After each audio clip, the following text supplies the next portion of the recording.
Dangerous. Good evening. I'm Mark Brown. I'm Michelle Tuzzi. This is Eyewitness News at 11, and we are following this breaking story. LAPD in pursuit of an attempted murder suspect. Police believe the man behind the wheel is Marcos Tulio Flores. He's wanted for shooting a woman who is believed to be his sister-in-law. The shooting happened yesterday in Van Nuys, and the woman is in critical condition. And they caught up with this suspect this evening. This pursuit taking place now for at least 15 minutes or so, and it looks now like it has gone onto a freeway. He's on the freeway. We're going to try to get the location of this freeway.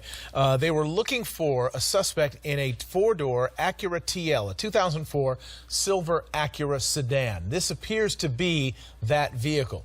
The license plate 7ELH285. He's on the southbound 405 freeway now. As you can see, he's really flying, coming out of Reseda, heading southbound on the 405, which is going to put him, heading him through the Sepulveda Pass. Look at the speeds here. This has got to be the triple digits, weaving in and out of traffic, although there isn't much traffic to be seen here. Now there is. But just some real danger that he's putting people in at this point, Michelle. Yes, we've seen a lot of lane changes, high speeds, and earlier before we went on the air tonight, we saw him gesturing, just a lot of erratic moves being made right now. You can see it's just very dangerous. He's going at a very high rate of speed here on the southbound 405 freeway in the San Fernando Valley. You can see at least one unit fairly close behind. It'll be interesting to see if they continue to stay close behind him, or if they might pull off in an effort to get him to slow down. Very strange, yeah, very strange behavior. He was hitting the triple digits a second ago, and he's now gesturing as if he's firing a weapon or something. It's very unclear what he's doing here. Oh, but some very erratic, strange behavior by this individual now, slowing down. He was going about 100, maybe over 100 miles an hour, it appeared to us, on that freeway, and now he's slowing down, hitting the brakes. I caution you that this doesn't look good, the way he's behaving and what could be coming involving the police here. This is LAPD. They are right behind him there. Officers now out of the vehicle. You could be sure they have their guns drawn. I want to get the exact location of where this is. Southbound 405 freeway, just south of the 101 in the San Fernando Valley in the Van Nuys area. And he's sticking his hands out. He's got, what is that? It looks like a can of, what is that? A can of some sort? Kind of a container. He's yelling at the police. You can be sure they're using their loudspeakers at this point to try to get him to pull over, stop the vehicle. You've got the sunroof is open, the window's open. He can definitely hear them. He's arguing with them. He's yelling things at them, and he is gesturing toward them. All of these are things that will make officers very, very nervous. As they pursue him and try to get him into custody, especially knowing or assuming what he is suspected of doing. They see one hand, they don't see the other. They see one hand's got some container in it, and he's, I guess, gripping the wheel with the other hand, but he's starting to move now.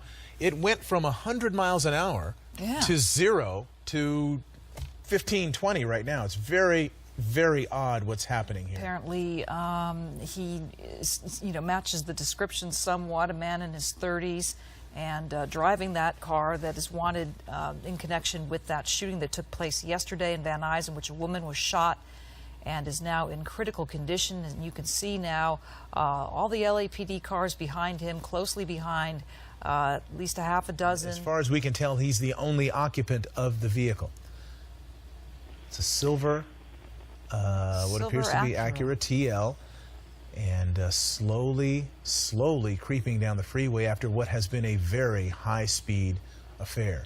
JT, something I noticed. He's you know what? Maybe he's losing guardrail. his power steering. I'm not sure, because it seems like he was really working hard to steer that thing, and then it kind of drifted there. This is really a puzzle. We're trying to guess what's going on and just watch him do these things. Now he's gesturing again. I don't know. You wonder, JT, what's going through the officers' minds as they deal with this person? And is considered to be armed and dangerous, and could very well have a gun in that car with him. Of course, we don't know that, but you know, it's just they're going to take their time with this until there goes shot. There it goes. He just shot out the window, and they put one round through his back window. So he put a gun out the window, shot into the pavement, and then around from one of the street, one of the officers behind him put a round off through that back window. So they're getting awful close on this left-hand side for that. But yeah, he just, like I said, broke quickly, put his arm out. You saw the round go off, strike the pavement right next to the car, and immediately fire was put on him from the cars behind going through his rear window. Tim Lynn, keeping an eye on that for us for sure. Again, the man that is in this car is 32-year-old Marcos Flores. He is a known gang member and wanted for attempted murder, shooting his sister-in-law in the chest, who is now listed in critical condition at a local hospital. Yeah, incredible developments unfolding here on the Sepulveda Pass. Occupied vehicles in the northbound lanes. Well, that's another situation. You've got a suspect with a gun running that's wanted for a possibly attempted murder, running towards other victims or other people, innocent people. That can be a use of force situation as well, and you can be assured that LAPD will probably take that opportunity to prevent something like that from happening. Yeah, they would be within their rights at that point to use lethal force, correct? Because Absolutely. if the public is endangered, even if he's not firing at them. If you've got a suspect that's known to you and has a propensity of violence and is fleeing from that crime to an area that he could possibly hurt other people, that this would be the perfect situation to actually use that type of situation. You can see that black and white coming up behind them. That is that hybrid, that dual purpose. They've got that right rear door open. So it'd be interesting to see. Very dangerous here. They're getting this close, but there are other officers in that car, more than likely Metropolitan Division officers, probably with rifles trying to get up on that vehicle. But closing that distance is very close, very dangerous situation. How this could turn out, and someone could get extremely fatally injured by shots fired, and that's why they're so close. Well, this is a very tense thing. This is a pursuit that is frankly scary for us to watch, and I'm sure scary for everybody involved. People in the oncoming traffic may have no idea about what is unfolding just a few feet away from them. But man, it is really kind of a scary situation as we deal with this, and watching him gesturing out the window more and more just in the last 5 minutes or so. He's really been doing it a lot more, Michelle. So agitated. Yeah, Really and again, this is behavior that we've seen before in pursuits that are indicative, I should say, of narcotics use. And that, I mean, again, we don't have any confirmation of it, but what we saw in that vehicle with that, the flame lighting up would be a perfect indicator of why he's acting the way he is, and just getting again that sense of bravery and stupidity, if you will, and just trying to prolong this as long as he possibly can, and we can only hope that no one is hurt. Right. Well, we are hearing now that a request has been made for the CHP to close the 405 north, just north of Wilshire, trying to keep the public out of harm's way here. But right now, that is not the case. He's very close to the oncoming traffic. He should be approaching Sunset right about now. Yeah, I would venture to say, guys, that you're going to see Metro Armor getting here probably within the next few minutes. This has been going on, for something, at least after that shot's fired, at least 20, 30 minutes now. So you can be assured that they're en route. And when they get those vehicles in and they can block that suspect in and then get some, they have turrets in that vehicle where they can use bulletproof turrets to pop out of the top and put some high-powered rifles on him and stop his motion by blocking him. We've seen that. Now the He's doors. out. Oh my He's out. goodness. No, he's not out. Wow. Whew. That was a big shot of adrenaline for us here, and we're watching it on TV. These folks are living it down there on the ground, and you can bet a lot of hearts started pumping a whole lot faster, really quickly. And they've got to maintain, they've got to fall back on their training. They've got to think rationally and continue to think during that situation as opposed to just reacting. So it's a really tough situation and a very tense one for everybody in those black and whites and unmarked vehicles that are pursuing this person. You have a supervisor in this pursuit who is the incident commander on scene of this pursuit, and they're always doing what's called the balance test. And on this type of a pursuit, you can pretty much, the balance test is heavily in the favor of the need to apprehend the suspect against weighing the needs of the safety of the public. That's always being weighed during pursuits. We talk about it all the time. In this situation, it is heavily favored in protecting the citizens and getting him into custody no matter what it takes. Well, they're going to do that, I guess, and we'll have to. Hopefully, it won't take any more violence. Hopefully, we've seen so many of these, haven't we, Michelle? Where look at the car. They're behaving erratically. They're driving crazy. They're running into things, and then all of a sudden they just stop and give up. Yeah. And we can always hope that happens here. It's really scary that he keeps creeping along in the carpool lane. He's just so close to the motorists on the other side, on the northbound side. He is on the southbound side. This is on the 405 freeway. And CHP is apparently going to try to stop traffic to keep more motorists out of harm's way. Coming to a stop again. Try to keep the suspect contained, just keep their distance, and just let him come down, and then everything will usually de-escalate. So that'll be interesting to see if that happens in this situation. Well, now he's got both of his arms out the window, perhaps in an effort, well, not necessarily, I was going to say, to show them he doesn't have a gun. He's not but then doing the one arm went back inside, so the left arm went back inside. And how does he get?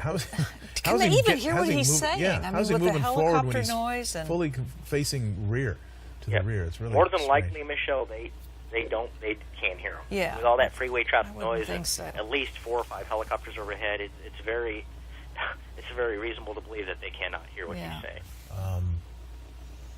But here, okay, this could be very dangerous. If he gets out and tries to make a run for it, this could end badly. We're watching now. The door's open. The sunroof is open. You can bet that this entire time, or much of this entire time, somebody's been on a loudspeaker telling him to give up. They're probably tired of saying it, but he has he's been. doing they've something been- to the sunroof. Yeah, this is crazy. This is just But is crazy. he standing Another up to the danger, too, sunroof? guys, Look at that we've this. seen happen in these things is the suspect decides to get out and make a run for it, make it over that center median, and then get struck by a car going at highway speeds there on that northbound side. So that can be something. What's he got that in his is- hand? He just, whatever he dropped, he had something in his hand. He dropped it. It's now underneath or in front of the rear wheel. Is he Well, going to he's try to trying get to it back? retrieve Is he it. trying to retrieve? What? Wow. So in order to retrieve it, it looks like he's got to get out. Or get out. I'm wondering if Yeah, that's he got What it. is that? Yeah, that's strange. This is just, Wow. you wonder what that was. It looks silver in color. It's very hard to tell, but and that could be. He reaches, and officers identify that as the weapon, and he reaches down and gets that. That could be Yeah. a shoot scenario. Yeah, this is very scary. What's going on right now? So many scenarios that it could be, or it should be, or it couldn't be, and that's what these officers deal with on a daily basis. Oh. Okay, we're seeing Wow. a maneuver now by that Suburban with the sharpshooter, and now the speed has picked up dramatically. Well, we can tell And the car's not to say, oh, there he goes. Cannot drive. Wow. Oh, boy. It's, Now he is facing them. Oh, my goodness. wow. And they're going to ram him Guys, I'm again. watching They're going to ram him Okay. again. Here they go. Delayed, so Here they go. lost control of the vehicle. Wow, this is insane. Okay, so this is a very dramatic development here. Southbound Two 405. police Suburbans with sharpshooters trying to bring this to a stop using the pursuit intervention technique. And it continues, and it continues. You can see they're pulling up again now. You can see that armed officer, as JT described it, in a turret, sticking out from the roof of that Suburban with a gun trained on that suspect, pulling up very closely now, and They're again gonna pit him. doing a pit. Never seen a pit with a scary is Metro that vehicle now before. surrounded? That is That crazy. turret. All right, here we go. Let's see if they can bring him in peacefully. Now you want to avoid a crossfire situation here. He's got both hands. Look, it appears he's got both hands sticking out of that driver's side window. Well, he knows So he's... this is a situation you'll see they'll back that SUV in. Both hands. And now you've got, like you mentioned, Mark, crossfire situation. They've got him surrounded. And now he's giving it up. Wow. Officers did a great job of surrounding him. Oh, there goes the canine. Wow, the dog is taking him down. Not taking any chances, deploying that canine to make sure he's got no access to get a weapon out of his waistband. They don't want to take any chances with this. They will deploy that dog. Go get them. Well, a dramatic ending to this That's police it. pursuit on the 405 freeway, the northbound side, and I don't know how else to describe it. It's extremely dramatic. Yeah. Wow, I've never amazing. seen anything like this. And it ended with no one getting shot. And it ended with the suspect's going to will have been injured by that canine dog. Make no mistake. The dog is trained to bite and hold, and the human response to that is to try to get away from that. And so I'm sure he's got some pretty deep lacerations wherever the dog bit him. In fact, it looks like it got him on his left arm from what I can see. But he is alive. The pursuing officers have managed to get him into custody. It looks like he's still struggling somewhat. So they're going to take him in. You see all these Metro officers. These are the ones with those the helmets on, the tactical gear. They have got him, and they have got this person in custody. Although it looks like they might have to shackle his feet as well. He is still struggling with them, even now. Now they've got him on his. There he is. He's up on his feet. Look at his left arm. His left arm is bleeding. He is handcuffed. He appears to be in some pain based on his body language, but he is going to be going to jail. This did not end in a shooting, and so he is now in custody. It's hard to tell if this is in fact the individual they've been looking for, but they certainly treated this as though this was the guy they've been looking for, wanted for attempted murder, and who may have who fired his weapon at least twice during the course of this pursuit. Yeah, Mark and Michelle, I want to mention that this is a first.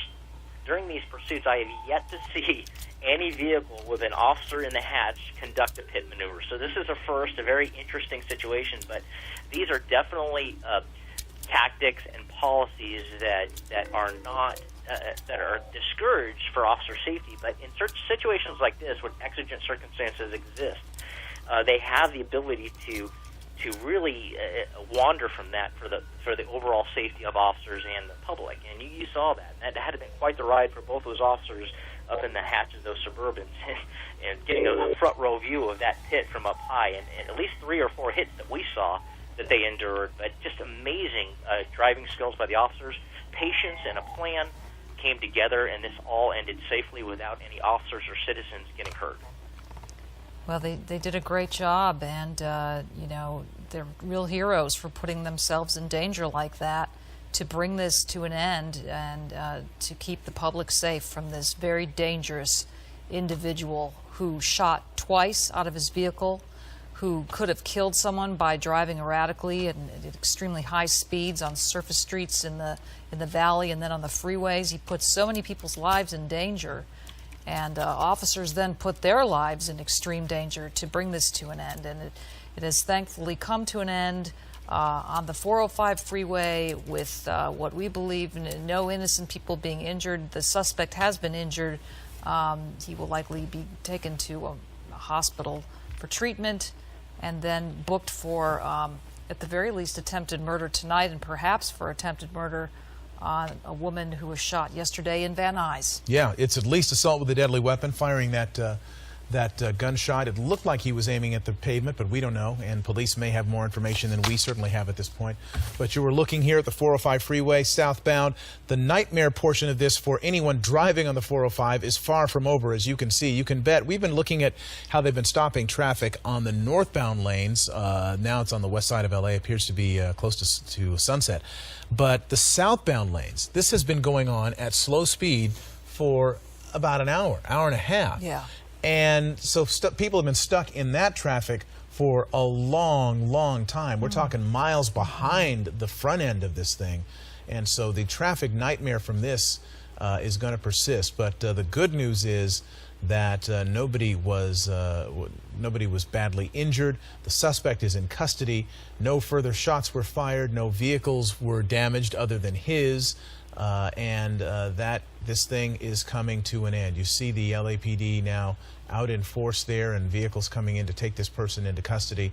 Right. And we will have more coverage of this tomorrow morning on Eyewitness News at 4:30 and throughout the day on ABC 7. Yes, we will be learning much more throughout the night as the story continues to develop, and so be sure to keep it here on abc7.com for the latest information, and then again on Eyewitness News beginning at 4:30 a.m. Michelle Tuzzi here with Mark Brown. We thank you for joining us. Good night. 15 minutes or so, and it looks now like it has He's gone on onto the a freeway. He's on the freeway. We're going to try to get the location of this freeway. They were looking for a suspect in a four-door Acura TL, a 2004 silver Acura sedan. This appears to be that vehicle. The license plate 7ELH285. He's on the southbound 405 freeway now. As you can see, he's really flying, coming out of Reseda, heading southbound on the 405, which is going to put him heading through. Good evening. I'm Mark Brown. I'm Michelle Tuzzi. This is Eyewitness News at 11, and we are following this breaking story. LAPD in pursuit of an attempted murder suspect. Police believe the man behind the wheel is Marcos Tulio Flores. He's wanted for shooting a woman who is believed to be his sister-in-law. The shooting happened yesterday in Van Nuys, and the woman is in critical condition, and they caught up with this suspect this evening. This pursuit taking place now for at least over 100 miles an hour, it appeared to us, on that freeway, and now he's slowing down, hitting the brakes. I caution you that this doesn't look good, the way he's behaving and what could be coming involving the police here. This is LAPD. They are right behind him there. Officers now out of the vehicle. You could be sure they have their guns drawn. I want to get the exact location of where this is. Southbound 405 freeway, just south of the 101 in the San Fernando Valley in the Van Nuys. Through the Sepulveda Pass. Look at the speeds here. This has got to be the triple digits, weaving in and out of traffic, although there isn't much traffic to be seen here. Now there is. But just some real danger that he's putting people in at this point, Michelle. Yes, we've seen a lot of lane changes, high speeds, and earlier before we went on the air tonight, we saw him gesturing. Just a lot of erratic moves being made right now. You can see it's just very dangerous. He's going at a very high rate of speed here on the southbound 405 freeway in the San Fernando Valley. You can see at least one unit fairly close behind. It'll be interesting to see if they continue to stay close behind him or if they might pull off in an effort to get him to slow down. Very strange. Yeah, very strange behavior. He was hitting the triple digits a second ago, and he's now gesturing as if he's firing a weapon or something. It's very unclear what he's doing here. Oh, but some very erratic, strange behavior by this individual now, slowing down. He was going about 100, maybe over.